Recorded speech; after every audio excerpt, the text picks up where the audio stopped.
Hello, everyone. This is Michael Powell here. Today, I thought it'd be a great idea to talk about something that's very relevant today, and that is biodiversity, um, which in terms can also cover pollution, global warming, things of that nature, our environment. So, just briefly, I just wanted to go over what is biodiversity.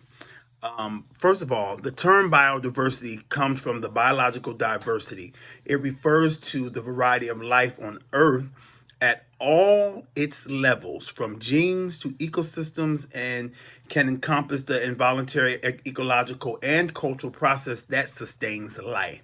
So we're talking about from animals to insects to whatever helps our environment to run properly. Unfortunately, even them down to the mosquito, to the gnats, to the animals in the forest, there were some job for them to do. Wow, go figure. We wouldn't think that, right? But I mean that thing that's bugging by your ear, God allowed it to be here for a specific reason. But biodiversity includes not only species we consider rare, threatened, or endangered, but also every living thing from humans to organisms we know little about, such as microbes, fungi, and invertebrates. So, at the center of our biodiversity and conservation, we include humans and human culture diversity as a part of biodiversity.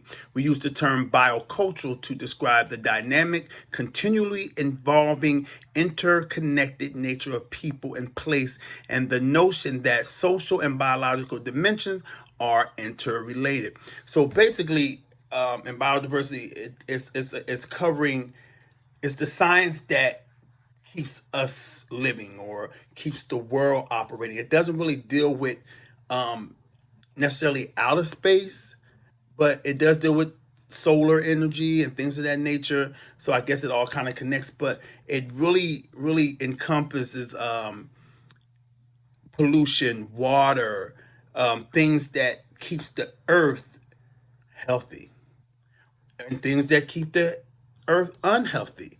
And how can we control it? How can we manage it? How do we sustain our world for for thousands and thousands of more years? Because in your study of biodiversity, you will find out that if at the rate we're going, the world won't be here as we know it 1,000 years from now.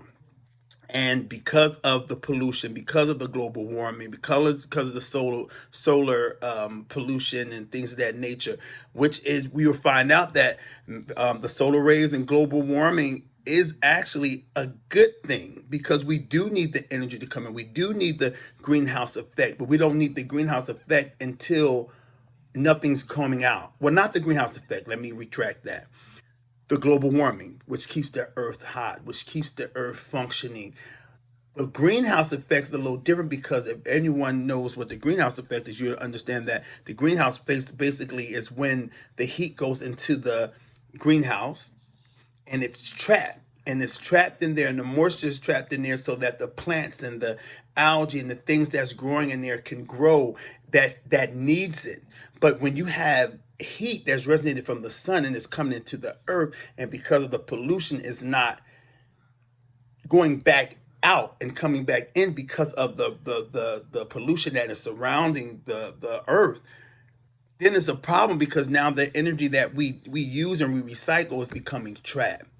So I think that kind of sums it up or kind of explains it a little bit. So anyway, biodiversity basically covers that, and it covers it's a number of things, but it's such a very interesting topic.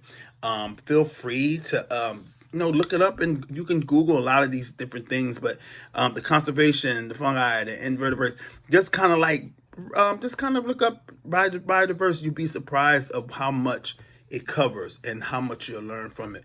I'm still learning. I'm really excited about it. So check it out.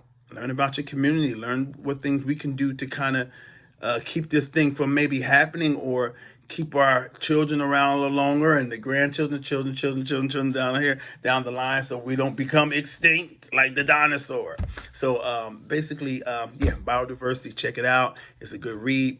You can just check your local Google, and trust me, you'll find some interesting information out.